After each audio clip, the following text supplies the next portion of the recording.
everybody. This is Ray Renati, and you've reached Green Room on Air. How you doing? Man, this whole new video casting thing is a challenge. I did audio for so long, and now I'm trying to do the video. It's taking me hours and hours. God! You know, I have a friend, sort of a friend. His name is Carell. And he used to be on KGO Radio here in San Francisco, and he does all of his podcasts on video and audio every single day. And somehow, I think he does his processing in about 10 minutes, literally, which has taken me 2 or 3 days to figure out. Man, I feel bad because I did this great interview, which you're going to hear in a couple of minutes, with these wonderful people. And I told them I was going to have this up a couple days ago, and ain't happening. But I'm getting closer. I'm getting closer, Daddy. So, yeah. How you doing? Watched the debates last night. The fly on Pence's head. That was awesome. I mean, what better theater can you get than that, huh? Right when he's talking about how there is no such thing as racism in the Trump White House, the fly lands on him. How do you know there's a Trumpist in the room? Ooh, look for where the flies are landing. Ba-dum-bump. I made that up myself this morning when I woke up. Popped into my head. That's the kind of comedian I am. So, Green Room on Air, in case you don't know, this is a show which talks about everything entertainment. Mostly I focus on theater in the San Francisco Bay Area, but I talk to people all over the world, and today is no exception. My guests this week are 3 stalwarts of American TV and film. They've done everything from working on Dallas and Knots Landing. Remember those TV shows? They've been recognized with Emmy nominations. They've worked with Academy Award-winning nominated actors nominated actors like Adrian Brody, and nominated like Dolly Parton. Dolly Parton.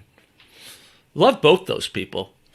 Their latest venture is the development of a brand new Broadway show which takes us back in history to the abdication of the British throne.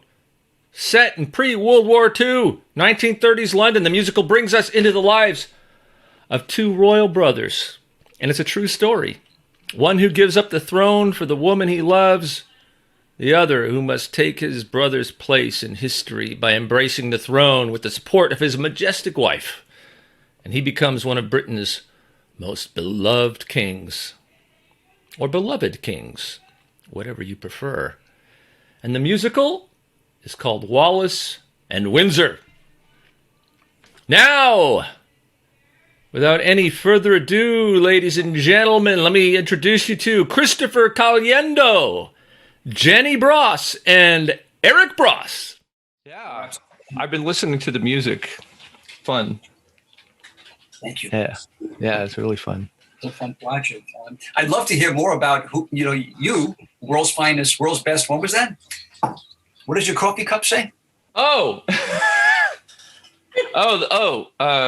kids gave me world's best partner. I mean, father.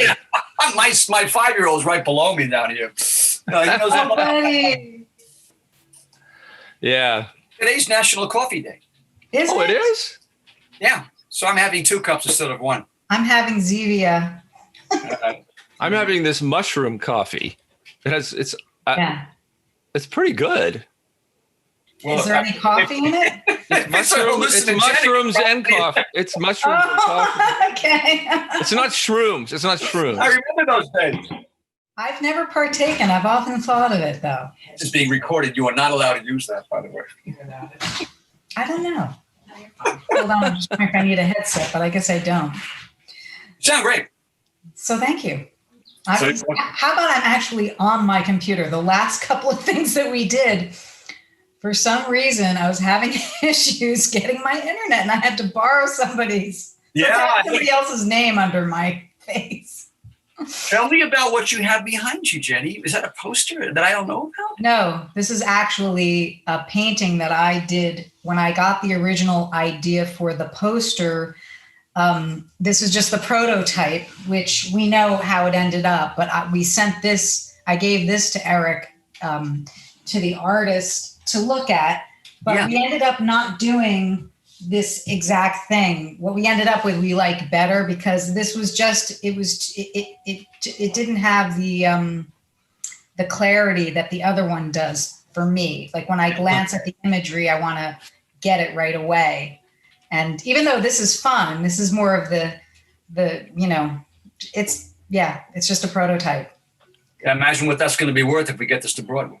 Well, you know what? But the funny part is I just, I had a little tiny, canvas lying around. I didn't want to do a huge one because it's very time consuming to replicate the British flag. You'd think it would be easy, and I didn't want to have to do a real big one. So I thought I'll just do a little tiny thing. And I did more than I. Oh, Eric's been trying to get in and I didn't let him in. Whoops. I didn't realize. I didn't know I had a waiting room. Sorry. Oh. I never do that. I don't know why it's set up like that. I'm glad. Have you been in there a long time? I have been waiting forever. Okay. No, I'm just kidding. How you doing, Ray? Good to meet you, man. Nice to meet you too.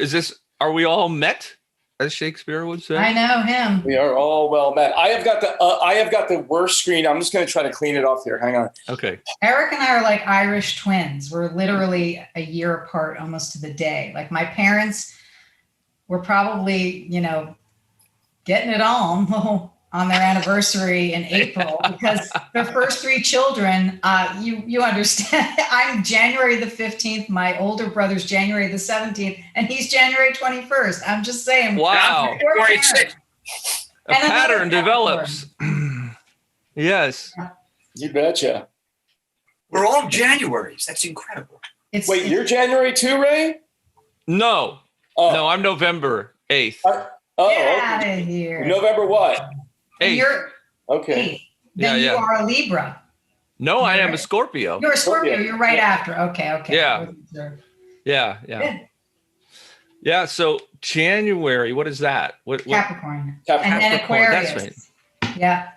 So Ray, where are you now? I'm in Palo Alto, California, near San Francisco. Los Altos is where our cousins live. I thought he was in the Chrysler building in New York with that building. Yeah, listen. That's the Transamerica building. Yeah, Transamerica. But this is a green screen with a fake picture. Is it really? No. Yeah, because otherwise you see a really yeah. Otherwise, I have this white panel thing, and I have white hair. So if let me see if it happens. Oh yeah, see, I can become a racer head. So that's a good look, man. That's good. I like it. You like the eraser head look? Hair, yeah. I like it. I don't. So I wear this hat because I have a skylight. It just does something weird there. Your outline looks terrific. You would never know that was a green screen. I thought that was real, man. I think the lighting coming behind you is really matches well. Well, it's even. That's the thing. Yeah. I noticed with the green screen, because it's kind of overcast today, so the light is even. But if it comes through my my skylight with a lot of sun, the green screen doesn't work as well because I don't have any special lighting. But yeah, when it's even, it's great. Yeah. Well, you are even, man. You look good to me, man. So this is great. I was sorry about someone's that. coming in. Oh, my fault. No problem. Now this is not live. I assume we're recording. No. We're recording this. Yeah. Have we begun already? Yeah, we started. Yeah, we started. I'm not really formal. I just kind of try to have conversations and talk to people. And I've been doing this for a long time myself, so I'll have a lot of questions. I'm curious. Absolutely. So Wallis, what's the name of your musical? Wallis and Windsor. Yeah, it's a true story about Prince Edward. Yeah. It's always something I heard about and remember studying history. It's King Edward. Because he actually did become king, right? Yes, he did. He was David by name, but he became Prince of Wales and then became King Edward the eighth. And he was in love. He was in love. He was in royal love. With a commoner? Well, it's a very typical story. He fell in love with a woman that the family simply would not accept, and she just wasn't appropriate for the task at the time. But the family really would not receive her. It was just not allowed. You cannot marry, a king cannot marry a divorcee. That's the law. Yeah. A twice divorce with in two this case, living twice husbands. divorce. So 2 times he couldn't marry her. And the husbands were still around. So yeah they were still alive. So it was this whole messy deal.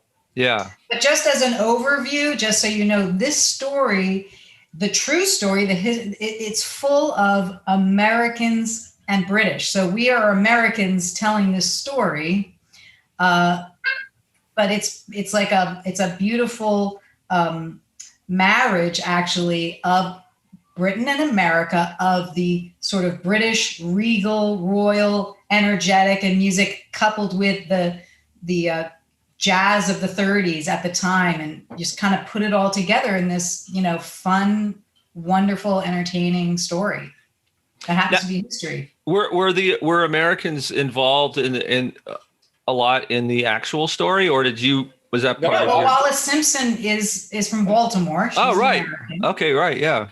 She was actually, but she had a Southern accent, right? She was a Southern. She was a Southern belle. Yeah. Southern belle. But not only that, there were all the surrounding characters. Many of her closest confidants, and many of David, the Prince of Wales' close confidants, were American or hybrids. They were transatlantics. His best friend Chips was his mother was American. His dad yes, it was. He had a parent who was British and a parent who was American. As did Winston Churchill. His father, Winston Churchill's mother was American. His mother was American. And he's our master of ceremonies. He takes us through it. Yeah. Yeah, I saw that. I loved that. That was great. I didn't know that. I didn't know one of his parents was American. It's amazing. Oh, yeah. His mother. So before we get too far, can someone just give me first of all, introduce yourselves and give me a little bit.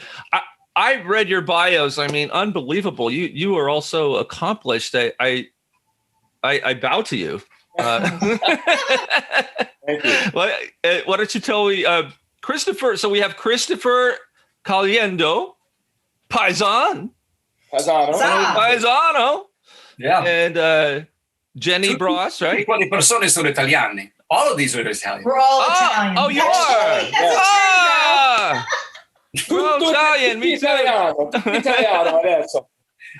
I think, Christopher, are you all Italian? Yes, he is. All right, so he's all Italian. Our mother is all Italian. She's Sicilian Italian. Yeah. But our dad was Scotch German, so we got that going on too. Oh, okay.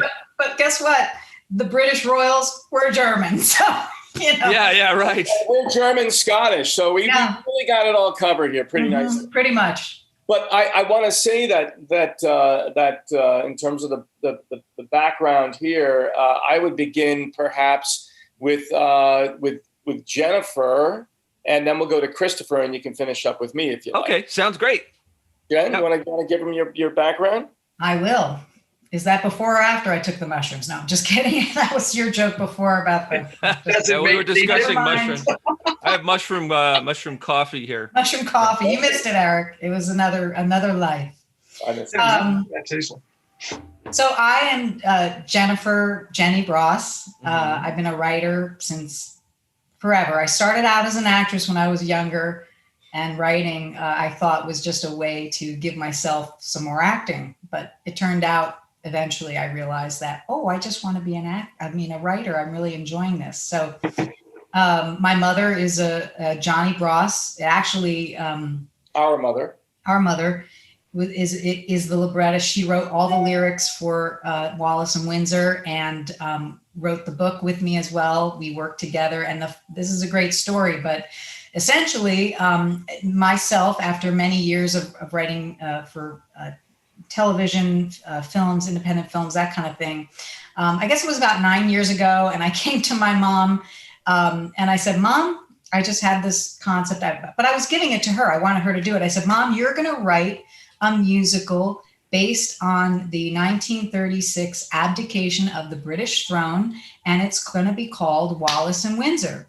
And she said, yes, I am. And she got, it was meant to be. She got right into the research. She started writing songs immediately. My mom was like Christopher, very prolific and, just took off. But the funny thing is, the more research she did, the less she liked the Prince of Wales and Wallace, even though, everybody romanticizes about his giving up the throne for her.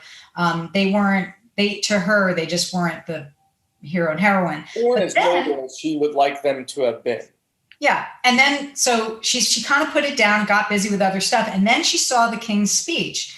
And then she realized that it was Elizabeth and Bertie who were the hero and heroine of the story. Ultimately, and how actually, you have to look at the family as a whole. This story is about two brothers. It's really about one brother who is destined to be king, but doesn't really want to be king. At least he would want to be king on his own terms, but they wouldn't let him have Wallace. And Wallace was a divorced American. Mm-hmm. Now, Bertie, on the other hand, he wasn't destined to be king. He wasn't, he was a nervous wreck.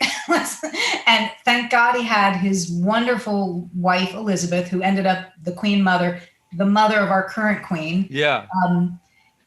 They ended up being, at the last minute, the king and queen of Britain, right as World War II was approaching. So it's a very dramatic thing. About your background. All right, so my background. So I told my mom, my mom started writing songs again. Did I say enough about myself? But maybe a little bit more about mom too. All right, let me talk about mom. So my mother, we grew up doing original children's musical theater. I think that's why my mother had 6 children. And so we would go around the tri-state area, and we did our version of Cinderella, which was the shoe. Fantastic. It ended up off Broadway and at the John Houseman Theater, and just wonderful, wonderful. The Bottle Blues. I was talking to my sister Jill today about how my mom was such a visionary. Like, she was writing wonderful children's original musicals, which were like children's fairy tales combined with like Mel Brooks, just funny, fast talking. And she was really ahead of her time. And so she also did other more sophisticated stuff. She has written a full, amazing musical, which I only helped with her editorially, called Manners and Matrimony, based on Jane Austen's Pride and Prejudice. So my mother was a juggernaut. She started out as an actress and a model, but she never wanted to do it. She wrote the original radio commercials for Saab cars. She worked with Eddie Sauter, who was the arranger for 1776, the musical, amongst many other things. Malcolm Dodds, who's also a famous composer, jingle writer, who wrote. She wrote "Jazz Is His Old Lady" and "My Old Man," which is in the with Earl Father Hines, for Earl Father Hines. She wrote the title song of the album, which is in and he's in the Jazz Hall of Fame, so that's really cool. My mom has an incredible background, and she, by the way, real quick, she passed on December 10th, last December, so very unexpectedly. Oh, I didn't realize that. Okay. Yeah. So otherwise she'd be here dominating the whole conversation. And we just found out, literally like last month, we did not realize it, that she passed the day that King Edward. On the same day. Yes, but obviously 80 years earlier. Yeah. Wow. On the same day, December 10th. Very dramatic, very Broadway. Wow, that is amazing. Yeah. You could write a musical about that. That alone. But yeah, she passed on the same day that he abdicated the crown, which was very strange. Just realized that. So just real quick to tie it all up. So anyway, about a year and a half ago, Eric came to me. Well, you want to talk about that later? Let me talk about that, my part about it. But Jen, just talk a little bit about your writing background and what you've done a little bit more, if you can. So I've written independent feature films, award-winning stuff. I wrote for a PBS children's television series called The Puzzle Place. The series was twice nominated for an Emmy. I have some obscure credits. I have a book at the Getty Museum Special Library collection called Gee Hickety Swamp Plat. That's a funny one. So there's, I've been writing my whole life, but the funny thing is that this is my first musical. I've been working editorially with my mom for years, transposing her material, but this collaboration that we ended up having was a surprise to me, but a joy, and it was just meant to be. So yeah, wow. Well, I'm sorry about your mom. She sounds like a wonderful person. Wow, and it's so great that you get to continue doing this. Yeah. We're very excited. It's been wonderful because, we lost her rather suddenly, very suddenly actually. She'd actually sat down and she'd done her final notes on the musical. She sat down, she was having her tea, and she was waiting to talk to Jennifer, and she passed. And we luckily she had finished all the songs. She had written all the lyrics, and Christopher had already started writing a few of the songs, demos we were working on. And so we have been, this is sort of carry on her legacy, and we've been doing it, and it's been bittersweet, but also just wonderful. And we just know she's on our shoulders, just watching us and guiding us through. Yeah. Yeah. And what about you? Who are you, brother? No, let's talk to Christopher. Put Christopher in. Yeah. Christopher Caliendo. Ray, well, thank you for having us on the program, Ray. Thank you. You're welcome. You bet. Very, very kind of you. I started playing jazz guitar professionally by the time I was 9. I was raised in Queens, in New York City, and really became accelerated in jazz with the Black community there. And we were playing at the Hobbit's Cove, all these really cool little jazz clubs. And by the time I was 14, I started hearing music, and was kind of very curious on how to take what's in here and put it on paper. My father and mom have been together 66 years. They raised 5 kids, and my grandmother from Italy, Bologna, and her daughter, Lucia. And so there was not much money going around to help the child prodigy. We didn't really know. My father didn't know what to do with me, and I was performing like an adult at a very young age. So, and thinking like one. So consequently, I got myself to a conservatory of music in Boston and paid for it myself through clamming in Patchogue Bay, believe it or not.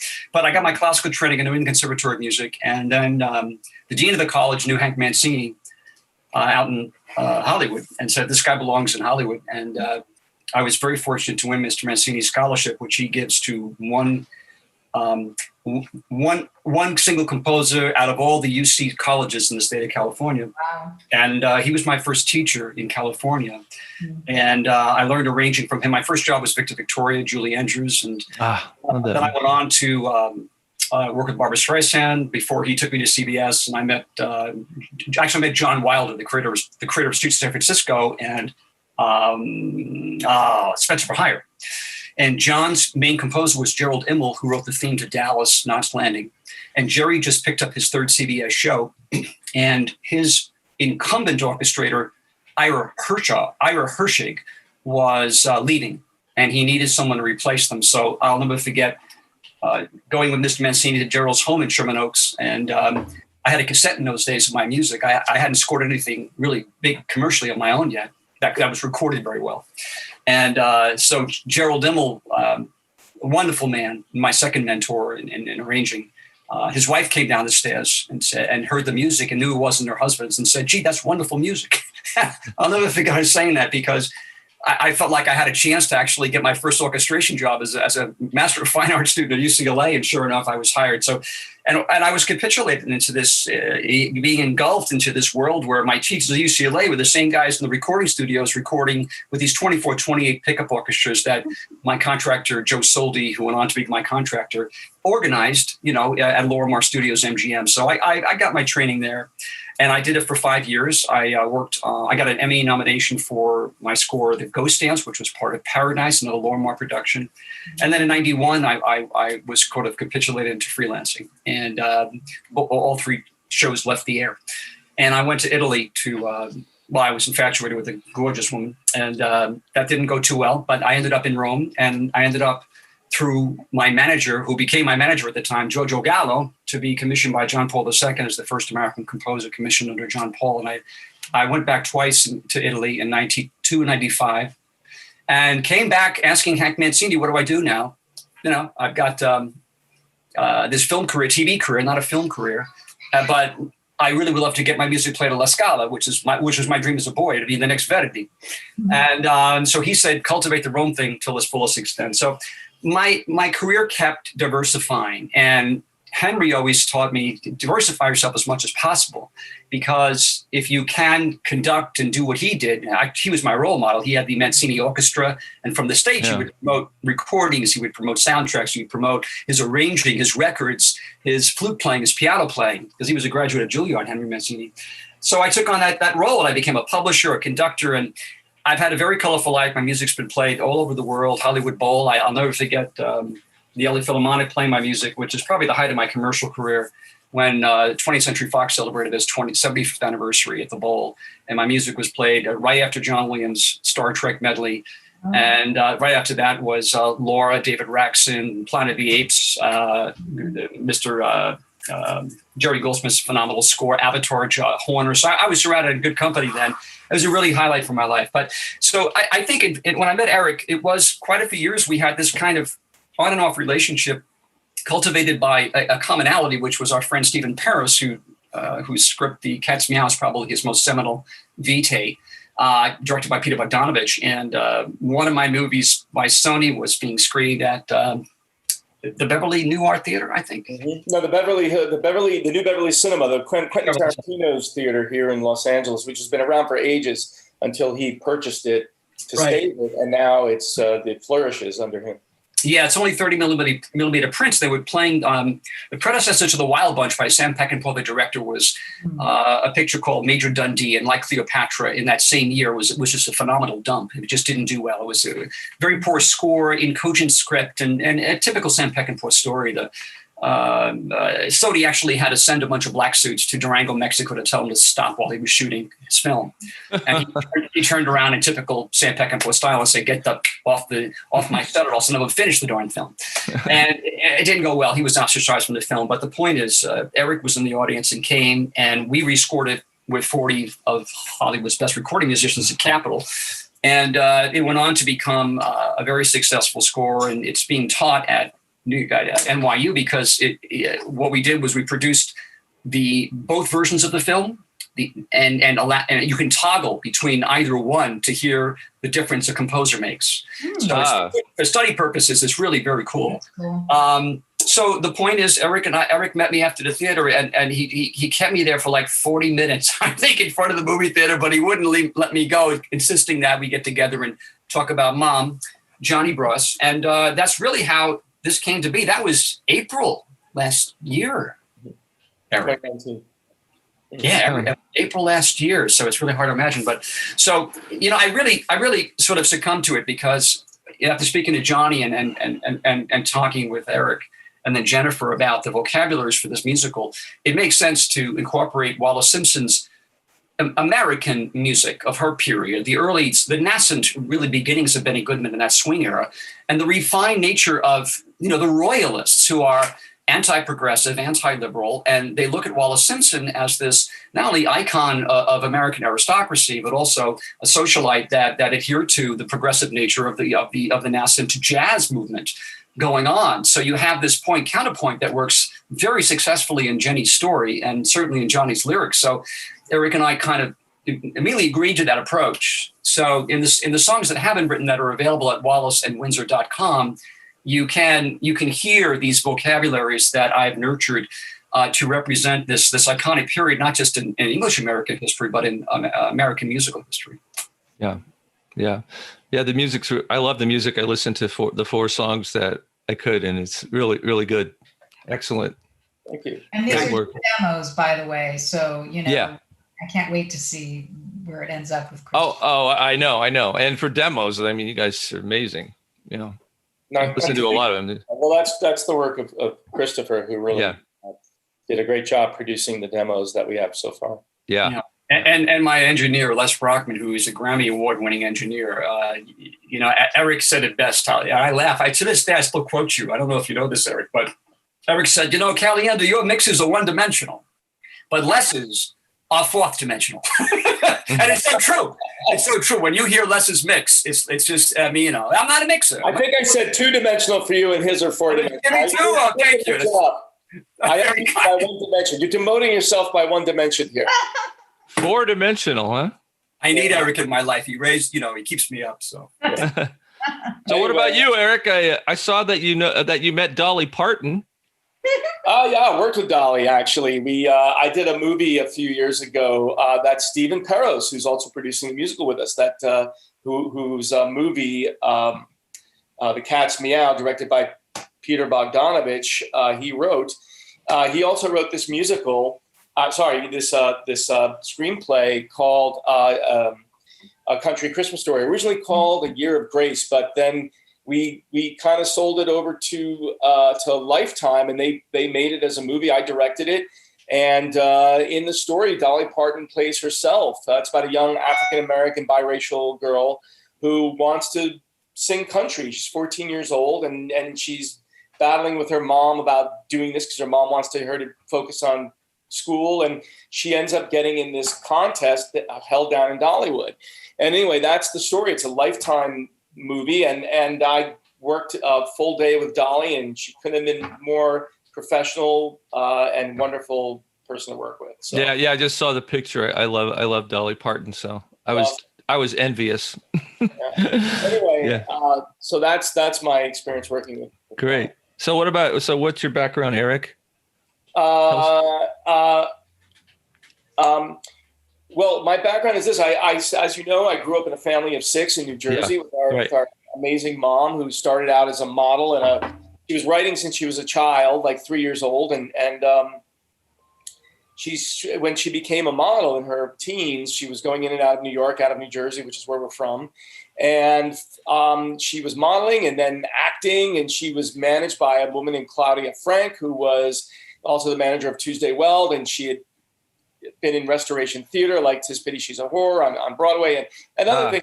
But she hated acting. So she was going off secretly and writing tunes and jingles with her partner Norman Blagman, who wrote the song "Love Power" in the movie The Producers. Power, right? And she was her writing partner for years, and they wrote songs together, and they were performed by people like Chet Atkins and a bunch of other people. Wow, Chet Atkins. Yeah, wow, one of my heroes. Gosh, best guitarist ever. My mom had a song on the Andy Williams show that was performed. It was performed by Tiny Tim. He knew Tiny Tim when Tiny Tim was Larry Love. And he called up, he said, "Miss Jonnie, I want to do your song, The American Pioneer." And it was a children's song. And she goes, "Okay." And it was like, she said it was the most stupid, silly thing she'd ever written about the American Pioneer. And they did this whole act, and I wish I could find footage on YouTube. I haven't yet. I keep looking. It was in the TV guide and everything. I think it was on the cover. Yeah. So this was before he was Tiny Tim? No, he was Tiny Tim at that point. But she knew him when he was still Larry Love. Oh, okay. And she said, "I knew there was something interesting. He had painted toenails and everything." And it was something like, "My wife and my wagon and my old cow a dragon." So, but she had also written the first jingles for Saab in America, and she sang them herself. Mm-hmm. She was all over. She came up with the concept to spoof the car, which then Volkswagen later stole. They spoofed their own car, but she said, "This is a silly looking car. Let's have fun with it." And she did this whole silly voice, and she created, because my mom did comedy. That was her thing. Think I remember those. Oh, that was a long time ago. Maybe I don't. I don't know. I just remember when there were a lot of Saab commercials. I remember some that were making fun of it. This was back in the 60s, though. Oh, really early then. Oh, yeah, really early 60s. Oh, I was just a little tight.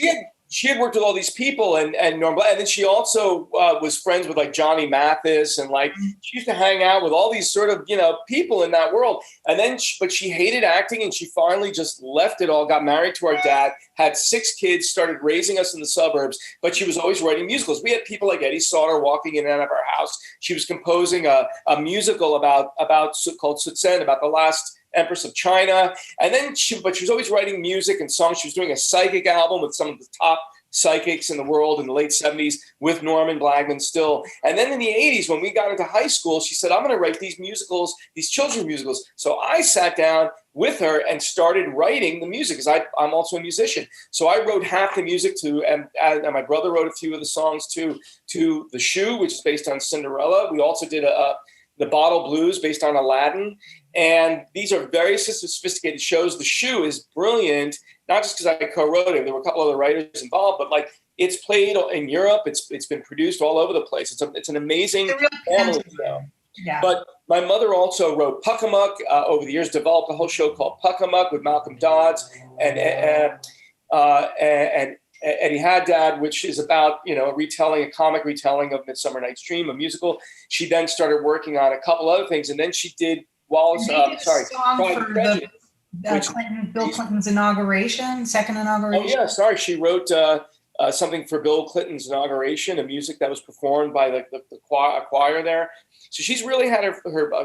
So anyway, long story short, she's been working on Pride and Prejudice. But then, as Jennifer tells you, she came with this idea about doing Wallace and Windsor. You know the story from there. And when I heard that, I was like, Mom, you got to do that. It's a great story. But she always had a problem. She said, I'm just having trouble licking this because I just don't love them as characters. They're not heroic. And then she found the heroes in Bertie and Queen Elizabeth, his wife. And then it came to this. And then, of course, it came to the point where I finally sat Jen down and my mom, I said, look, let's produce this. I'm going to get a composer. I met with Christopher. I sat in the theater. I listened to his incredible score to this movie, Major Dundee.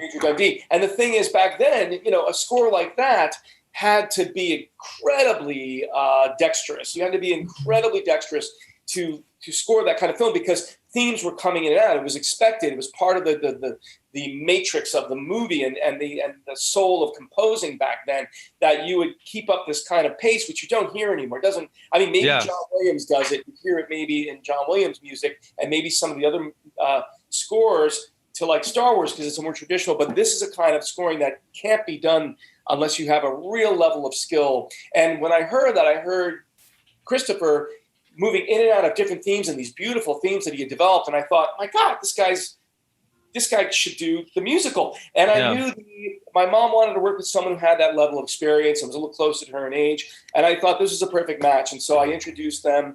And that's sort of the background of it. Now, as far as I'm concerned, I started making movies when I was about 14 years old. With Jennifer, we produced, I made a whole bunch of little Super 8 movies, and I was doing it all through high school. But when I was in junior high, I got the crazy idea to make a Super 8 version of A Christmas Carol. So I got Jennifer on board. Jennifer ended up playing Scrooge. I ended up playing 6 different roles.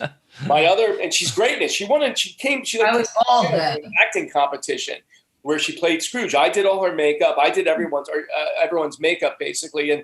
And I was studying makeup. I did my own, and I did all my brothers and sisters were in it. My girlfriend co-produced it with me, and I directed it, and we ended up making a 45-minute version in Super 8 of A Christmas Carol. And it's just a delight. It's really wonderful. And since we didn't have exteriors of London, Jenny and I devised this idea where because she's a really great artist too, she did all these amazing drawings and backgrounds, and then I animated it. We animated the exteriors. It was very rudimentary. Do you still have it?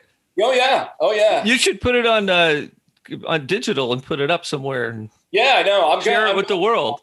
I will. I'm going to do that. I just got it digitized. So, so Jennifer did all the drawings, and then I animated it. And so a character would walk out of a interior as a human being and then exit and suddenly around the street, and they're animated. And it was just a solution to a simple solution, or maybe a complex solution to a very simple problem. And we won this big award at the New Jersey Young Filmmakers Festival, hosted by Rex Reed and John Sayles and then they broadcast it on PBS, and like John Sayles was part of it. And oh, wow. It was a big deal, really big deal. And then I went off to make films in college, and then Jennifer and I worked together. Again, she wrote a screenplay for a movie we produced together called Pearl.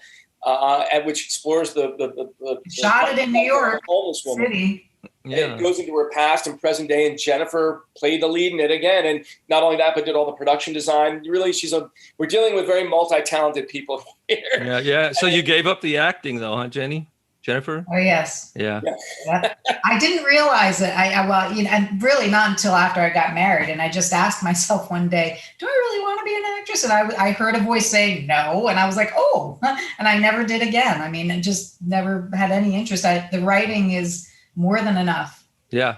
So then we finished Pearl, and that was a fun little, it was actually great. It was an hour-long epic. Took me 2.5 years to get it made, and we finished it. And then I got out of college, and I met my writing partner, who then wrote this movie with me, Ten Benny, which starred a young actor, an unknown actor named Adrian Brody. Mm-hmm. And when we went to Sundance with it, and he later went on we made another movie with him called Restaurant. This was pretty critically acclaimed, and then we did another movie with him called Restaurant, which also was highly critically acclaimed. That came out in 2000. And I've been making movies ever since. I've made movies for Miramax, a little movie called On the Line with the guys from In Sync in 2000. And Al Green. With Al Green, actually, we worked with. I've worked with the likes of. I also did a miniseries called Traffic, which won Emmys and was nominated for Emmys back in 2005, 2004. Oh, okay. I've worked with Ving Rhames. I did the pilot for Kojak and Chaz Palminteri, and then I went on to do a bunch of other stuff. And who else? Sybil Shepherd I worked with. I did The Boy Who Cried Werewolf for Nickelodeon, which starred Brooke Shields. So you won the DGA Directors. I won a DGA award with that one, yeah. So then, and recently, my most recent movie is this movie, Affairs of State, which is now on Hulu. You can watch it on Hulu or Amazon Prime or iTunes or Epix. And this stars a young Adrian Grenier from Entourage, and Thora Birch, who was an Academy Award nominated actress from American Beauty and Ghost. And David Cornsweet from. And now, and also Mimi Rogers, and now David Cornsweet, who's a big up and coming star. It's his first feature, and he's in the show The Politician, and he stars in Hollywood. Both those by Sean, what's his name again? The producer of all those shows? I forget his name. Of which ones? The Politician. Oh yeah. And Hollywood. Both those shows. He stars in both of those. And you're a producer on Affairs of State? I'm the director. You directed it. I directed all these movies. Yeah. Oh, that's great. I got to definitely watch it. It's on Hulu. Yeah. And what I'm producing the musical Wallace and Windsor, but we're doing staged readings in New York, and this is what the Kickstarter campaign's about. Yeah. We do staged readings in New York to bring investors and producers, and we're going to do one in LA, and I'm producing and directing those. Christopher is doing the music, Jennifer obviously the writer, and so that's what this is all about, is really taking Wallace and Windsor now to the next level. But I have made movies. I'm an award-winning director, producer, but I've also have a big theater background. I've written theater, I've acted in theater, I've directed theater. So this is really it's sort of going back to my roots, and now we're aiming for Broadway. So that's sort of our story. Great. And I looked at your Kickstarter. It seems like it's doing pretty well. So good, but we like to be doing better. Yeah. Well, I'm sure you will. We like to kick it up a few notches. Yeah. And are you going to do a staged reading fairly soon? Well, no, we're going to. No, we have COVID right now, so maybe not. We're not. This money right now is going towards, because everyone needs to live and pay their bills, and needs to finish the music. He's about a third of the way done with the music, but there's still more to be written. Obviously, it's more about development stuff, and then money that's going to go towards paying the singers, the actors, paying to do these staged readings in both LA and New York. Those cost money to put those up. So that's really where all the money's going. We want to be able to do it right. Yeah. And are you all are you all in LA or no? I'm in Austin, Texas. Oh, okay. And Eric, you're in LA. I'm in Los Angeles. And Christopher, you're in New York? I'm in San Dimas. Yeah, I'm about 45 minutes east of LA. Oh, okay. Yeah. Oh, San Dimas. Yeah. Great. Yeah. Austin, Texas. Yeah, baby. Yeah. Music. The live music capital. Yeah. We're not playing games here, man. Yeah. No. I see that. Yeah. I mean, creating a Broadway musical is a huge effort, and a lot of people don't have no idea what goes into it. It's incredible, the amount of effort by so many people. It's But like what's anything. interesting is that this, like the way this came together a year and a half ago, because we didn't know that the sands were running out for my mom. My mom and I, it was like she was busy finishing, at least a half dozen songs, and but we felt like we were under a time pressure because we wanted to get it to Eric, to this producer, by a certain date. Like Eric was like, okay, screenplay has to be done. The book has to be done by, the end of August. And the first draft was finished in September. It just came out amazingly well, but we had no idea like how precious time was. Yeah. You're fortunate that it all worked out. I mean, it's sad about your mom, but I mean, how wonderful that she got so much done. Yeah. Yeah, so, she's still pulling strings. She's still, she's still there helping you. Oh, yeah. So at some point you're going to have to have a choreographer too, I guess. Oh yeah. I mean, but we're working with really good people. I mean, Paradigm, my agency, has one of the biggest theater departments of all the agencies. So they're very heavy in that, but also we have a great access to talent, not only through Christopher, through his years of working with music. And he failed to mention he also has worked with Neil Hefti, who created the score of this and the theme to The Odd Couple, right? Mm-hmm. Christopher? Yeah, the 1968 Batman, I mean, quite a few stories. Quite a few. So we have really great people. Stephen Paros is also a co-producer of the musical.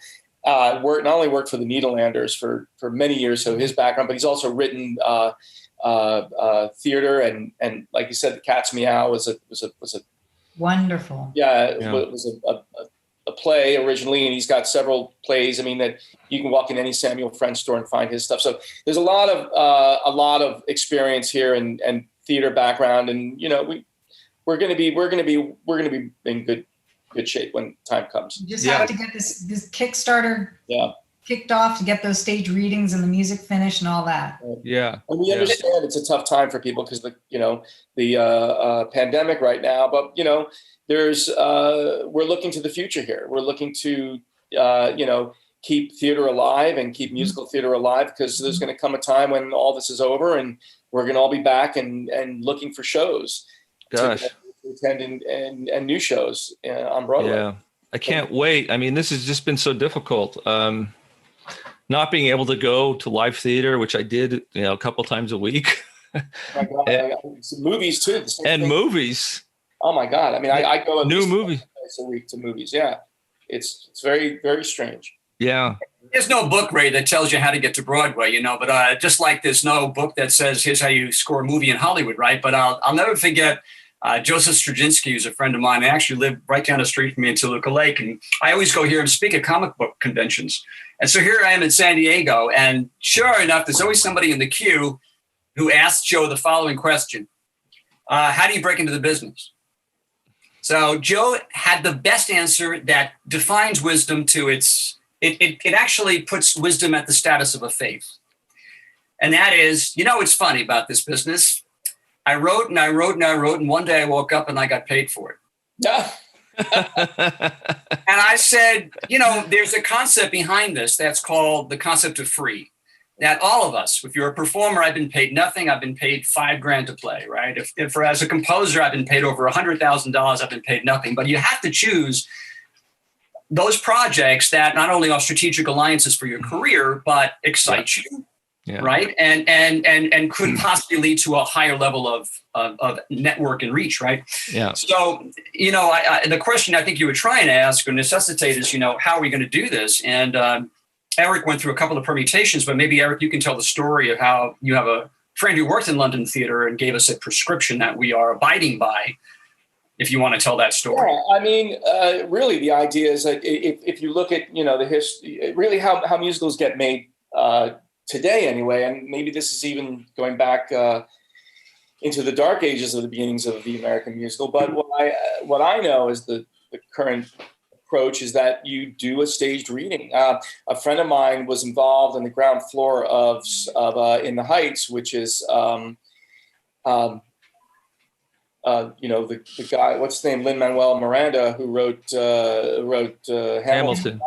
That was an earlier play he did, and my friend brought the producer to his staged reading. It was a shabby little place, and they had some students up there singing, and someone's on the piano, and she saw it and was like, great. And then another woman I know who produced a movie I later did was one of the initial investors of that, and that.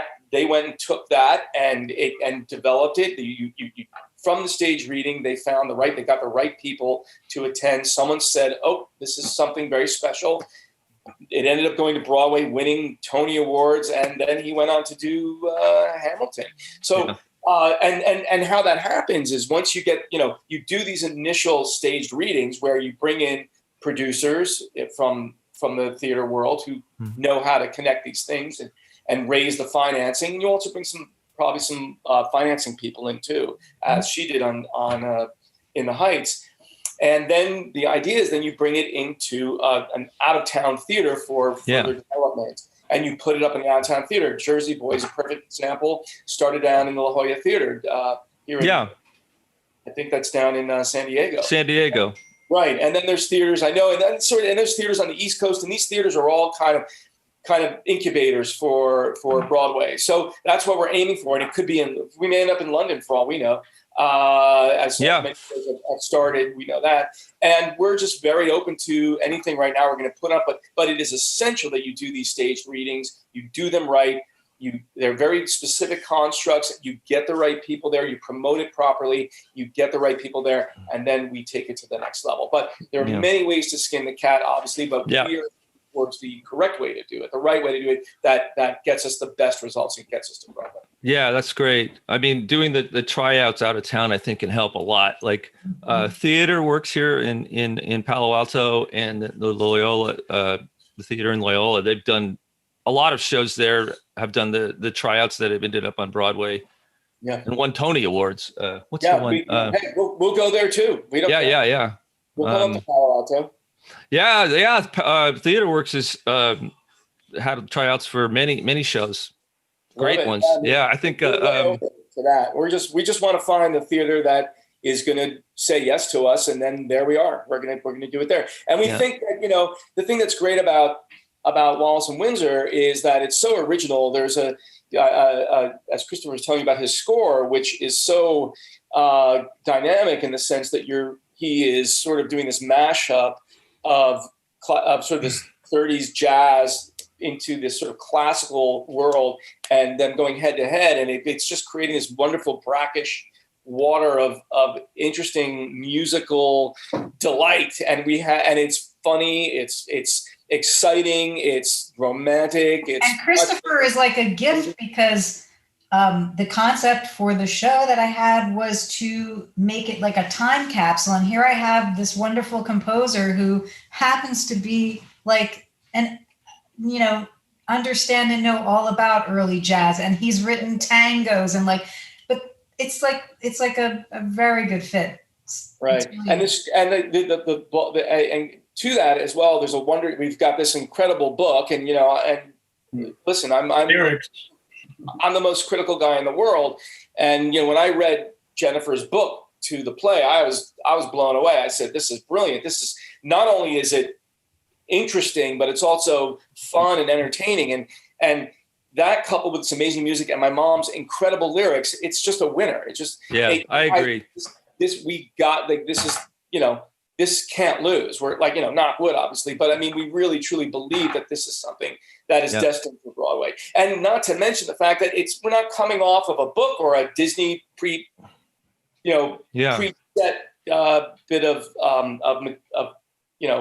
material that's already been well established, but we're doing something based on a well-known, well-established historical event, which has been, produced on the BBC as a mini series. We've seen it dealt with in The Crown, one of the biggest, hit television shows in history. And The King's Speech. The King's Speech. I mean, it is a Great subject movie. matter that has never been tackled, never been approached. And what's beautiful about it is that you really find out things in these musical numbers in the course of the show that you didn't know, but it also is all elevated because it's put to music, which is just takes it to a whole new level. It's a great story for a musical because it has the romantic aspects, it has the international aspects, it has the period drama, and then mixing it with more modern sensibilities. I mean, it really can shine. I think it's a great idea, and it's a great concept. We truly believe that. We truly believe it has already a built-in attraction factor, that it is about the history of the royals in this particular event, and they're all people that you're going to know, and if you don't know them, you're going to find out about them, and it's just fascinating on all levels. And I think Americans are I'm sorry, go ahead, Christopher. Who was saying? Yeah, I was just going to say for your listeners today who remember Ocean's 13 and Al Pacino, who was opening up a one of his big Vegas hotels, casinos. It's a soft opening, he calls it, right? That's typical for Vegas, opening up Vegas hotels. And the soft opening is similar to our stage reading. And for those viewers and listeners today, the amount of work and love and dedication to musical theater and maintaining, if not increasing or continuing its legacy, is inherent in your Kickstarter pledge. You're not just pledging for, you're really literally pledging for English history, American music, American musical theater. But there are lots of awards, and it's a pledge. No matter how small or how large, it's conducive to maintaining the entrepreneurial and creative vigilance. This troop of people, and certainly starting with Jonnie, is truly dedicated to this particular cause. And we're very transparent. Our site reveals the nature of the poetry, of the music, of the lyrics, the level of competency, and all the people who are creating it. The creative team is in their 40s, 50s, early 60s, and we've been around the block, but we're very dedicated to it. So the investment, we just so appreciate it, because the Actors Audition will iron out the wrinkles at this stage. It'll allow the composer to do some rewrites, and it'll finesse it. So ultimately, when you come to a Broadway experience and you're there and seeing a Broadway production, you're leaving transformed, which is what art's purpose is, to not only raise your consciousness, but raise the nature of the I don't want to get too philosophical here, but our physical survival. Art depends upon it, because the person who's not the musician, who pledges today, but who loves theater and walks into this Backers Edition or to a concert or to a Broadway production, if we did our job right from its beginnings, we will transform them to such a place that when they return to their privacy of their homes, they will take that iPhone out of their child's hand and they'll replace it with Flaubert or Shakespeare. Yeah. They will return back with a greater vigilance to create better cash flow, so they can go to public schools. Or I Claudius. I Claudius. I have to give my 6-year-old a little I Claudius novel. But they're investing in the integrity of really what art's purpose is. Yeah. And I really applaud those. There was this one young lady who donated $5, and that may, to you or me, that may be worth relative to $100 of spending. But we really do appreciate the support, because it allows us to do what is in our primal nature to do, which is create art. Yeah. I completely agree with you. If you go to a Broadway show or any show done well anywhere, and you walk out and it sticks with you, for a couple of weeks or more, and it changes the way you think about things in life and how you deal with the world. To me, it's miraculous. I think it's the reason that I've been doing this my whole life as well. It's just, it's like my religion almost. It's amazing. I tell people that if you talk about wanting to go to Capitol Records, stand on a podium and conduct a 40-piece orchestra, talking is one thing. When you finally arrive and you got to face whatever nervous tensions you may have, and God put you there. When I started writing this musical, not having much of a musical theater background, the one figure, the one person in all of musical theater that kept coming back to me and interfering with my creative progress because of their iconic nature in this industry was Rex Harrison. I could not get over how powerful this man has been in terms of just speaking musical theater. I know. My Fair Lady. Because we have characters who really, like Birdie's a stutterer. So Yeah, how do right. you get around that as a composer, right? And I kept hearing Rex Harrison in my head, and you really, when you start to get to that level and you're closer to reaching a level of Rex Harrison and My Fair Lady, you begin to realize how powerful they are, not only in your memory, because you're talking about you leave an experience and you can't get it out of your head, but how they've affected generations of composers and thinkers, creative people. Yeah. Rex Harrison is just, he was extraordinarily special. Extraordinarily Oh, it was, yeah. And you know what? That makes me think something else that's really extraordinary about this show. This show features the main featured players are in their 40s and 50s and 70s. I love You know who that. has a big juicy part in this? The Dowager Queen. Yeah. The Dowager She's Queen. one of the most, she is like one of the funniest, great roles. She's funny. She got some of the best songs. It's a great role. Maybe you could get Maggie Smith. Oh!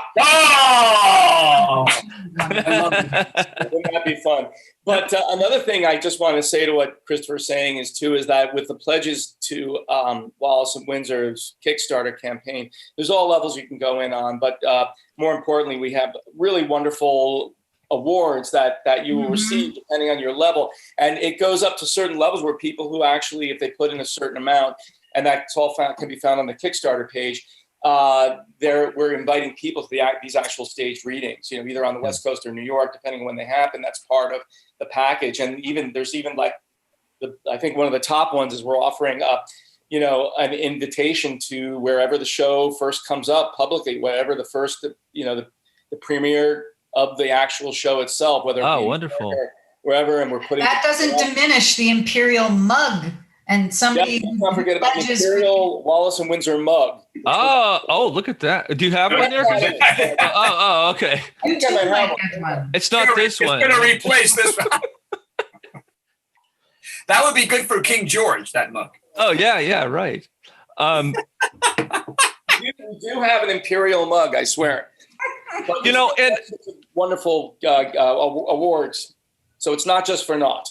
And I want to be careful how I say this because I'm not disparaging Disney, but there's the corporate musicals and they're wonderful entertainment and everything, but the cutting edge of musical theater and all of this kind of art is people like you, individuals who are absolutely passionate about this stuff and can't not do it. Your whole life is dedicated to it.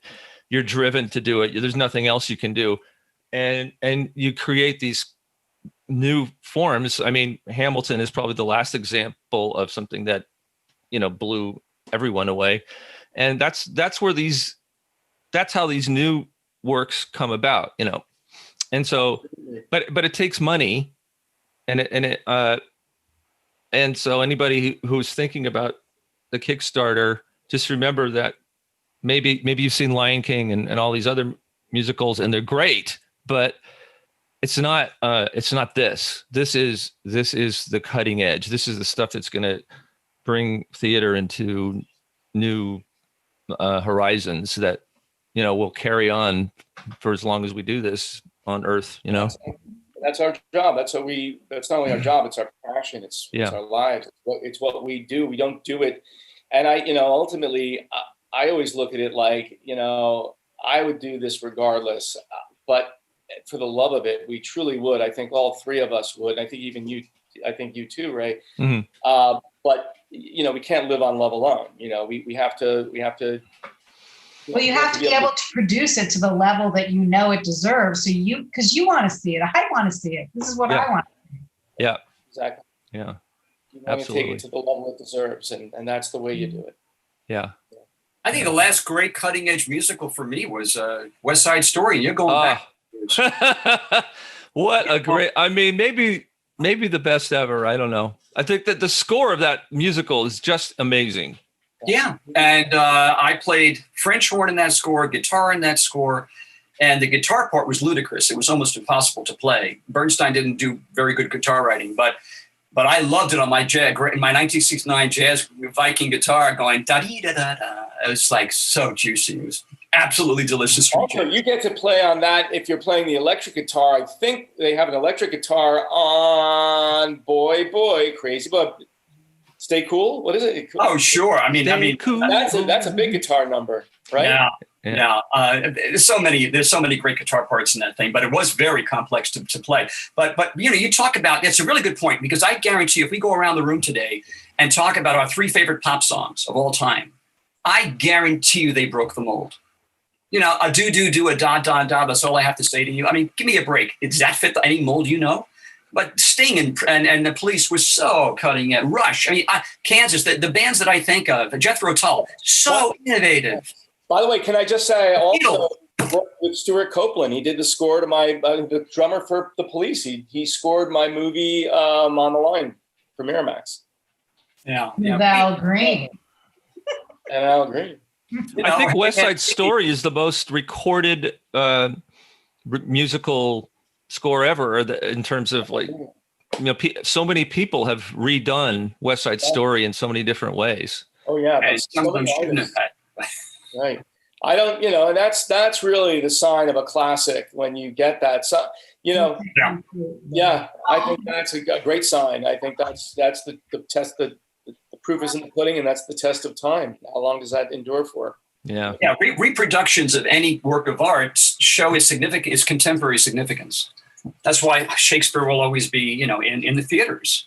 But to Eric's point, West Side Story, Beethoven symphonies, Schubert Lieder, all these things will constantly be re-recorded because of their significance. These are giants, and you try to reach for that height, Yeah. So, but your comment comes very interestingly served, because Ray, we're dealing with a 1930s piece and we're trying to be cutting edge. So are these two dichotomies? Is that an oxymoron? Because, you're really trying to stay faithful to the musical era and musical history.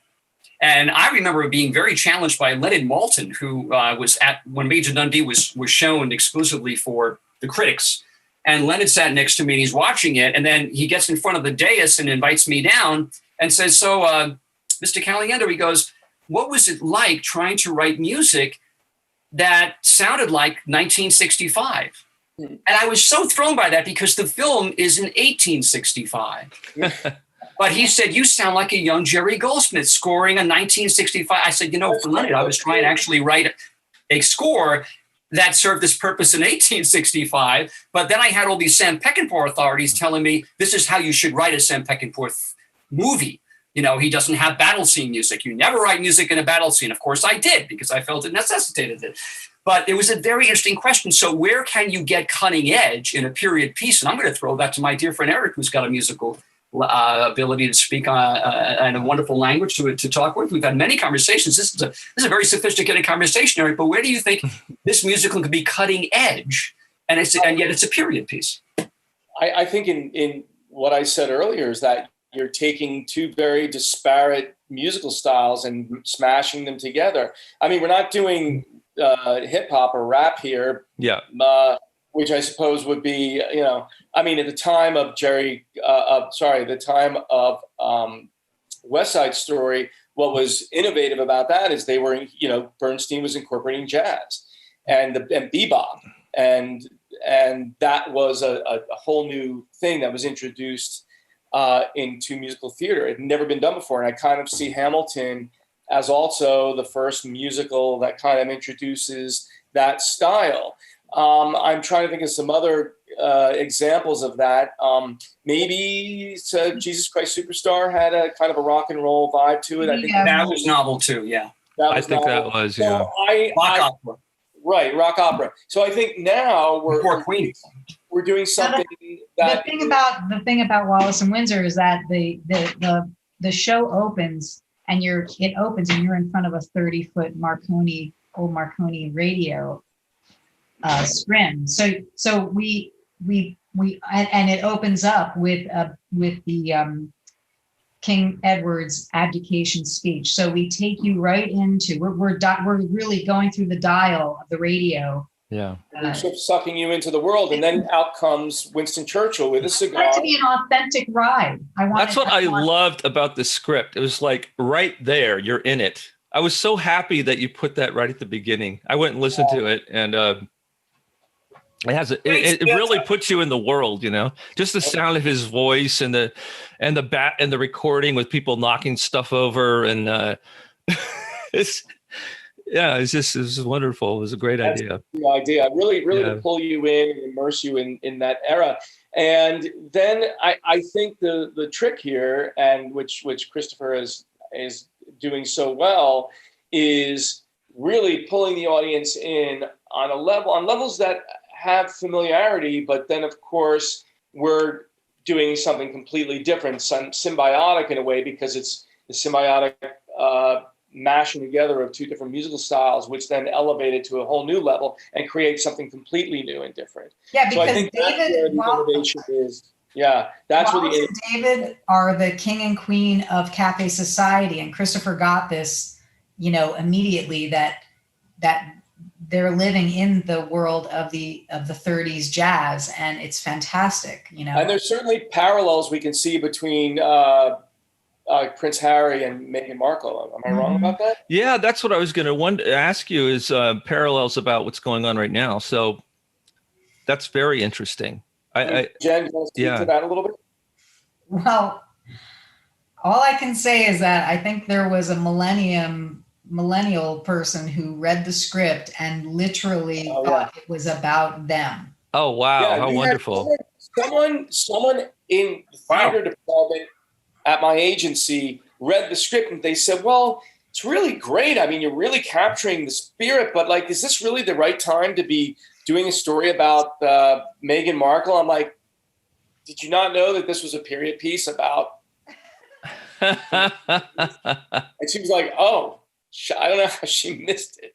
But I think that's part of the education process, part of the process of getting people to, we want them to know that you're going into an historical experience here, not present day, but that the connection to the present day is so obvious and so clear that becomes in and of itself an inroad to anyone who might be younger wanting to understand where this all sort of come from. Because many of the sort of dynamics that are occurring right now are very closely parallel to what happened back then.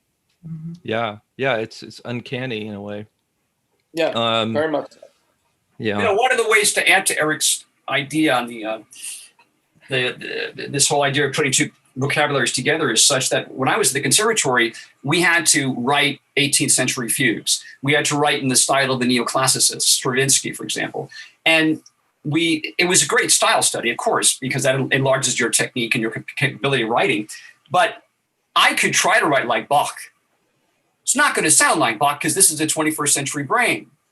So maybe, to add on to what Eric was saying, is that by writing music that is stylistically the 30s, but from a 21st century mindset, that's where the cutting edge will come from. Yeah. That makes sense. That may be where the cutting edge comes. And if we're lucky, maybe it'll revitalize a new movement for swing in that era, which would be so cool. Yeah, because you're the creative filter. I will say, I think so far it feels very authentic. It's great. Yeah. Thank you, Jenny. I kind of got that feeling from Ragtime. Predecessor to swing. Yeah. Right, exactly. Charleston. Yeah. But the Andrews sisters, I have to say, they really affected me as a kid watching Abbott and Costello. And they really didn't come till about 8 years after this period. But I did borrow from them. I think Eric and Jenny know that. In the Cafe Singers, that kind of harmony was very Andrews sisters-like. And when we really hear men and women sing it finally and record it that way, it's going to pop that way. But I had a lot of fun writing in that style. It's a great sound, and you don't hear it anymore. No. I think that people will love it. Older people will remember it, and younger people will think, oh, wow, what is that? How cool. and for other creative people who are listening, let's say, whether it's Jenny's role, which is a writer, or Eric directing, or myself as a composer, you never know what in your past is going to affect. I recorded with Manhattan Transfer, and that sound is indelible in my head. And that experience oh, it helps so much, contribute writing to this experience, right? So for those listening who are up and coming, or you maybe take some witticisms from us, never distance yourself from an opportunity to write in a different style. You just don't know when that will affect your next gig or project. Yeah. So for me, the concept of Broadway needing the British royalty in thinking of like putting together the gold digger movies, the gold digger Broadway, extravaganza movies of the 1930s. They did one every year. That was a great sort of reflection of how we could portray cafe society, and it just worked beautifully with Christopher, and that it made sense. What is the Gold Digger musical tradition? I'll Go ahead. A series of musicals directed by Busby Berkeley, who's famous for his choreography on film, using women almost as objects in a way to create these incredible visionscapes, if you'll have it, of design and geography. Geometrical images out of human bodies, basically, particularly women. And he was an extraordinary composer. And they did a series of musicals during the Depression, from which the song "We're in the Money, We're in the Money," da da da da da da da came from. And they starred, Esther Williams. I was just going to say Esther Williams. Yeah. Esther Williams, Not every time. In the water. Different people. Ginger Rogers sang that song. And there were the Gold Diggers of 1933, the Gold Diggers of 1934, Broadway Melody, all of these were all reflective of that period. And there was a very specific kind of look and feel, and the music was very jazzy. It was very progressive in a way for its time. And what Busby Berkeley was doing was in like never done before. And we want to try to match that feel and look in the stage presentation. Or suggest it anyway. It's exciting. Yeah. That's the American side of the story. It's sort of a bifurcated, split in half, and then coming together like Reese's peanut butter cups. I don't know, chocolate and peanut butter, But it also works because Wallis Simpson was such an icon. Everybody was copying her. So like I had thoughts of Simpson clones on stage, like everybody dressed the same and trying to be like her. Yeah. It's really going to throw you back in that time and create this kind of world of celebrity that existed in this sort of, and the cafe society, which was the height of fashion, the height of style. The Prince of Wales was like a rock star, Yeah, they were they were the stars of their time. They were the star couples. They were the Brangelina, whatever you have. Yeah. Of their time. And that's what we're doing. That's what we are taking, the journey we're taking you on.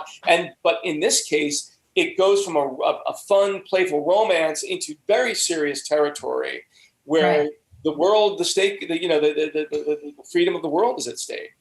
Yeah, the first act is the pending war. Yeah, Hitler and the fact that my mom saw Wallis Simpson as a kind of a dark angel who was necessary to take King Edward, out of the picture and allow Bertie to come in, who actually was the right guy. Because if it wasn't for that, if Bertie wasn't there, Winston Churchill would have never become prime minister. And he was the bulwark that stood. He was the wall of defense that stood against total Nazi domination.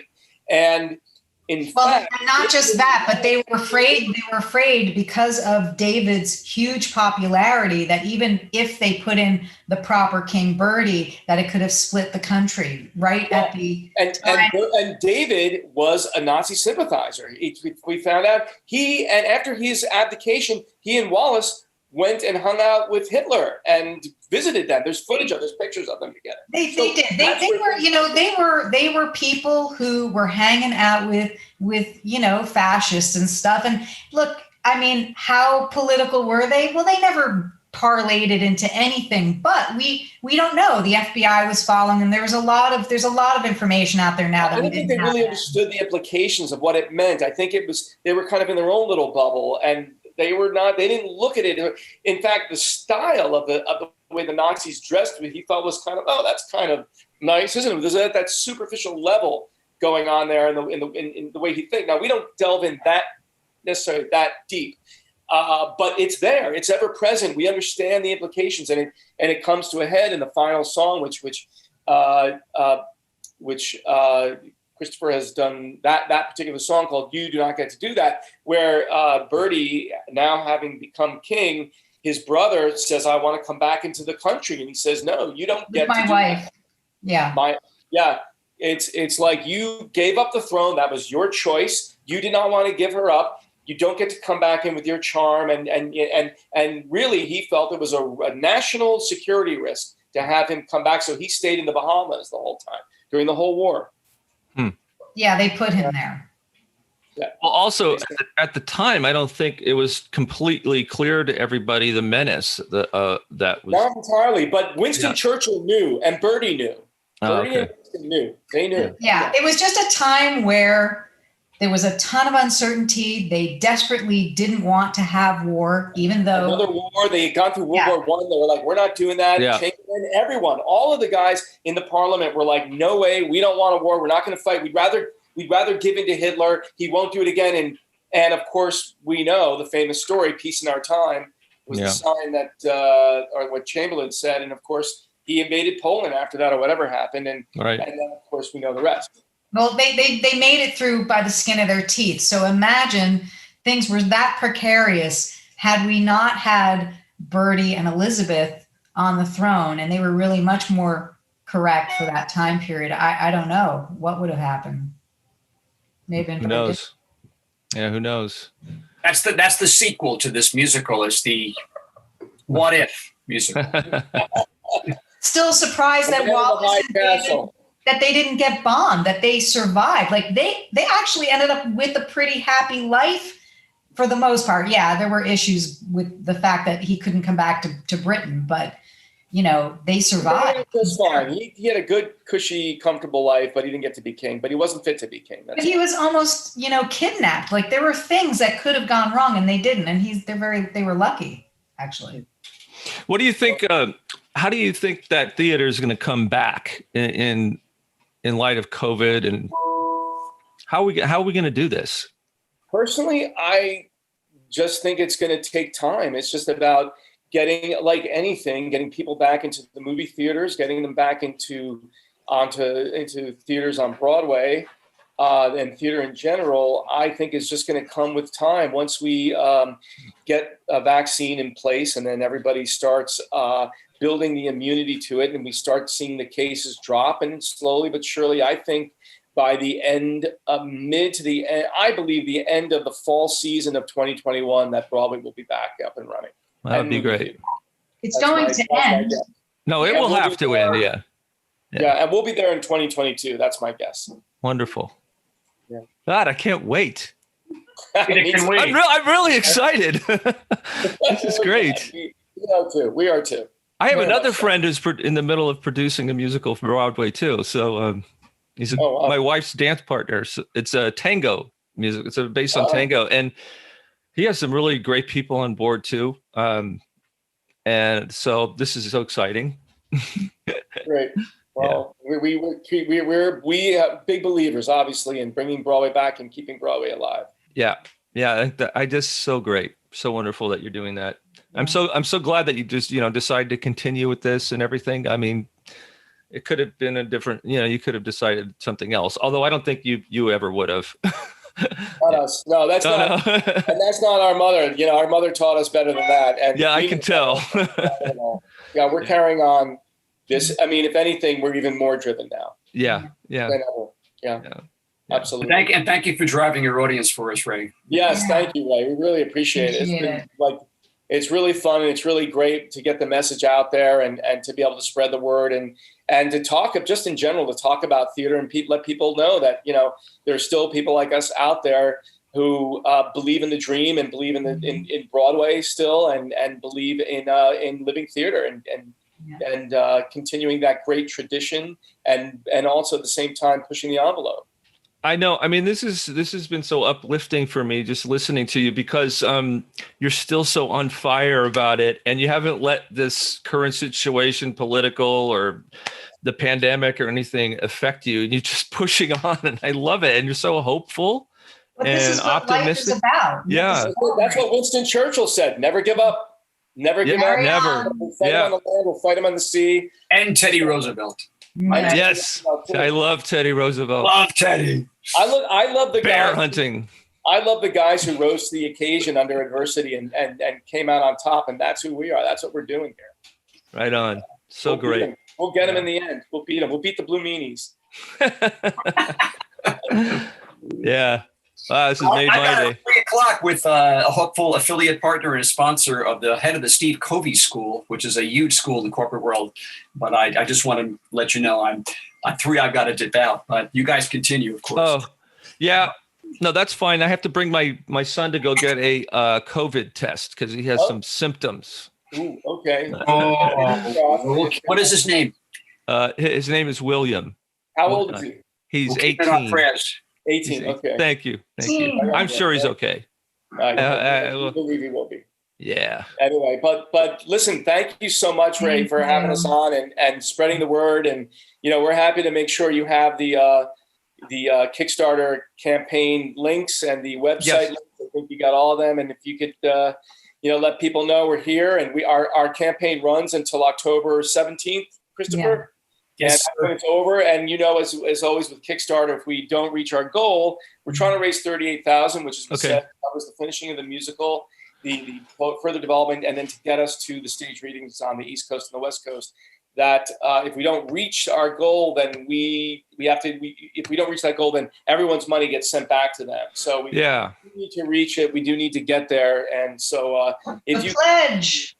If you can please, every little bit, any amount that you can afford, right? Anything you can afford, we're happy to take it, and we appreciate it. Well, I will put all the links on the video and the podcast notes and promote it everywhere.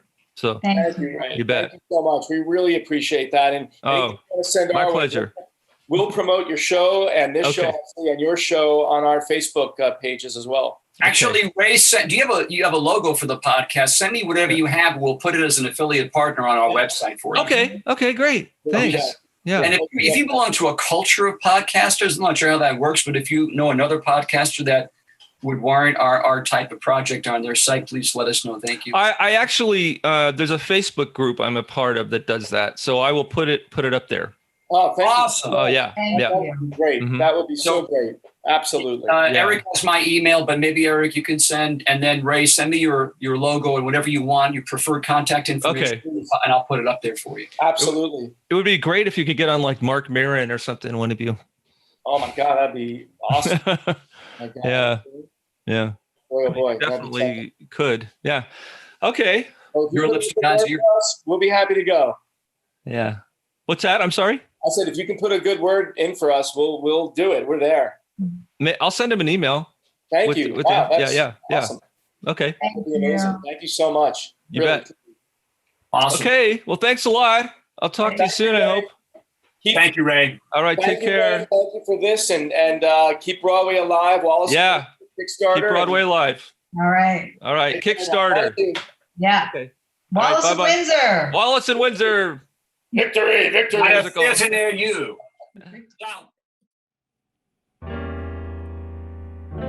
I have heard, y'all, to Scarlett O'Hara's tenacity and strength praises sing. Well, honey child, she's a belle in a book. Well, I'm the real life breathing thing. I am that southern belle who's born and bred indeed to charm anyone or situations to accommodate my needs. So if irony is your pleasure, I've a joke I ought to tell. I thought to leave your king, but you threatened us and released my belle from hell. My belle, my belle, my belle. You've released my belle from hell. And for every sign carrying crazy, 1,000 stand with us. Oh, hell, and I'm born and bred indeed to charm anyone or situation to accommodate my needs. So if it's a battle royale you truly want with me, understand that you're wasting your time and all of your energy. For the royal here in contention has only one true intention: to spend the rest of his life married to me.